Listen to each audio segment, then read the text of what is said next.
तुम्ही पाहत आहात MCN न्यूज मराठी।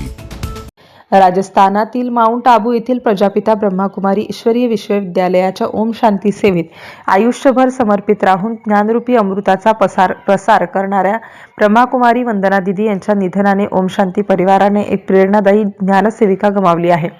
त्यांच्या जाण्याची उणीव सतत जाणवत राहील असे प्रतिपादन अकोला वाशिम जिल्ह्याच्या मुख्य संयोजिका ब्रह्माकुमारी रुक्मिणी दिदी यांनी केले। अकोला जिल्ह्यातील शिवपूर येथे वंदना दिदी यांच्या निधनानिमित्त आयोजित श्रद्धांजली सभेत त्या बोलत होत्या। हृदयविकाराच्या झटक्याने वंदना दिदी यांचे अकस्मात निधन झाल्यानंतर ओम शांती परिवारातर्फे हा श्रद्धांजली कार्यक्रम आयोजित करण्यात आला होता।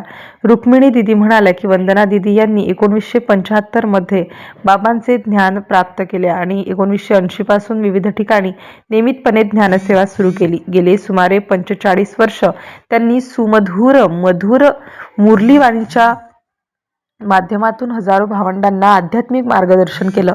त्यांची ज्ञानवाटपाची सेवा आणि समर्पित जीवन सर्वांसाठी प्रेरणादायी राहील। यावेळी अकोला वाशिम जिल्ह्यातील विविध ओम शांती शाखांमधील दीदी, भाऊ बहिणी आणि सेवाधारी मोठ्या संख्येने उपस्थित होते। सर्वांनी शिवबाबांच्या चरणी लीन झालेल्या वंदना दीदींना भावपूर्ण श्रद्धांजली अर्पण केली। या कार्यक्रमात उमेश काशीकर, साधना दीदी, भावना दीदी, डॉक्टर संजय महाले, सेवकराम महाले, रश्मी दीदी, ज्योत्सनाताई यांच्यासह अनेक मान्यवर उपस्थित होते। MCN न्यूज मराठीकरिता बाळासाहेब नेरकर, अकोला। त्याचप्रमाणे आपल्या हिवरखेड शाखेशी त्यांचा जोशना दीदीच्या माध्यमातून मला एक तर आमच्या दीदी आहेत रश्मी दीदी यांच्या माध्यमातून आमच्या क्लासमध्ये येण्याचा योग त्यांचा आलेला, त्या माध्यमातून परिचय झाला।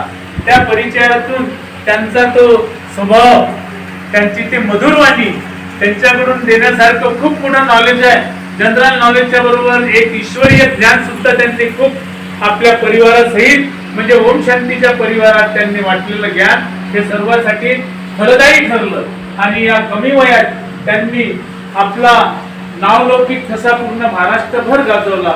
तसेच त्या राजस्थान भूमीतील जी आपली कर्मभूमी आहे, जिथं शिवबाबांची स्थापना होऊन आज ज्या ठिकाणी वाळवंटात पाण्याची कमतरता होती, अशा हिरवळ असा प्रांत तो तयार झाला।